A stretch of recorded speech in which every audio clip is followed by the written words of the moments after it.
पेण सावरसई गावाच्या हद्दीत महानगर सीएनजी गॅस पंपाजवळ पोलिसांना एका टायर फुटलेल्या टेम्पोमध्ये गोवंशीय जनावरांचं मांस असल्याचं आढळून आलं।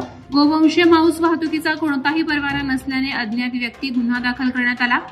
मिळालेल्या माहितीनुसार पेण खोपोली रोडवरील सावरसई गावाजवळ 15 तारखेला पहाटे MH05FJ 1511 क्रमांकाच्या निळ्या रंगाचा टाटा एंट्रा कंपनीचा टेम्पोमध्ये 6,98,00,000च्या किमतीचा 3,490 किलो वजनाचे मोठ्या जनावरांचे मांस पेण पोलिसांना मिळून आले। या प्रकरणी अज्ञात इसमाविरुद्ध पेण पोलीस ठाण्यात गुन्हा दाखल करण्यात आला असून पोलीस निरीक्षक संदीप बागुल यांच्या मार्गदर्शनाखाली पोलीस सहाय्यक निरीक्षक समद बेग हे करत आहेत।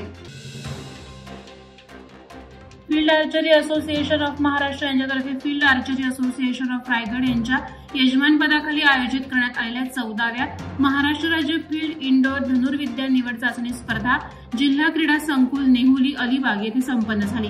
या स्पर्धेत रायगड जिल्ह्यातील 14 धनुर्धारांची निवड राष्ट्रीय धनुर्विद्या स्पर्धेसाठी करण्यात आली। निवड झालेले सर्व धनुर्धर लखनौ येथे होणाऱ्या राष्ट्रीय धनुर्विद्या स्पर्धेमध्ये महाराष्ट्राचं प्रतिनिधित्व करणार आहेत।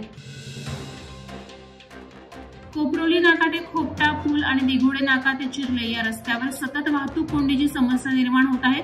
त्यामुळे वाहतूक कोंडीचा त्रास हा नोकरदार, विद्यार्थी, रुग्णांना सहन करावा लागत असून रस्त्यावरून मार्गक्रमण करणारे नागरिक आणि वाहन चालक पुरते वैतागलेत। तरी उरणचे तहसीलदार डॉ. उद्धव कदम, उरण पंचायत समितीचे गटविकास अधिकाऱ्यांनी यावर ठोस उपाययोजना करण्यासाठी पुढाकार घ्यावा अशी मागणी प्रवाशांकडून करण्यात येत आहे। थेरझाडांची बेकायदा वाहतूक करणाऱ्या 6 जणांना अटक करण्यात आली। नाणेगाव वरवणे रस्त्याच्या वनविभागाच्या राखीव जागेत खैराची झाडं तोडत असताना तसंच वनविभागाच्या परिक्षेत्रातील नाणेगाव वरवणे रस्त्यावर रात्री गस्त करत असताना झाडे तोडत असल्याचा आवाज आला। त्यानंतर वन परिक्षेत्र अधिकारी आणि वनरक्षक घटनास्थळी दाखल झाले आणि खैराची झाडं तोडताना आरोपीला रंगेहात पकडलं। वनक्षेत्र अधिकारी कुलदीप पाटकर, वनरक्षक हनुमंत सूर्यवंशींनी सापळा रचून 6 आरोपींना ताब्यात घेतलं।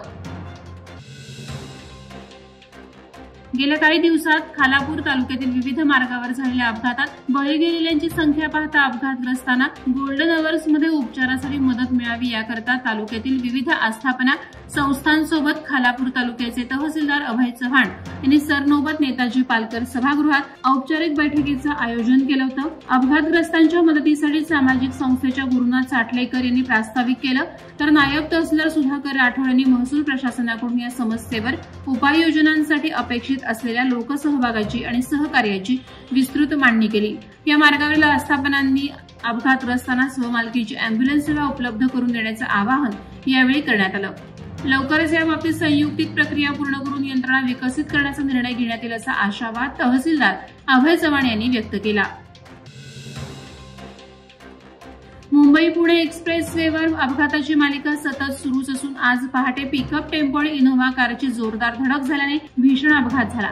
मुंबई पुणे एक्सप्रेस वेवरून पिकअप चालक धर्मराज कनोजिया हा पुण्याहून मुंबईकडे कोंबड्या घेऊन जात असताना तो बोरघाटात हनुमान मंदिराजवळ आला असता त्याच्या बाजूने जाणारी इनोव्हा कार हिनं टेम्पोला घासून धडक दिल्यानं पिकअप चालकाचं नियंत्रण सुटलं आणि पिकअप टेम्पो पलटी झाला।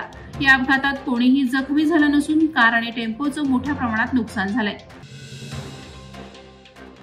भूदान चळवळीचे प्रणेते आचार्य विनोबा भावे यांचे जन्मस्थान गागोदे बुद्रुक येथे सत्यशोधक सर्वोदय संघटना महाराष्ट्र रायगड यांच्या वतीनं संदीप रेणुका परशुराम पाटील यांनी शाळा वाचवा अभियान आणि एकच मिशन मोफत शिक्षण यावर आधारित सोमवार दिनांक 16 डिसेंबर 2024 पासून शिक्षण हक्क सत्याग्रह सुरू केला आहे। आज आर्थिकदृष्ट्या समाज मागासलेला आहे, महागाईमुळे घर चालवणं कठीण आहे। 10 ते 12 हजार पगारामध्ये कंत्राटी कामगार तसंच इको रिक्षा चालक आणि मजूर यांना जगणं अवघड झालंय।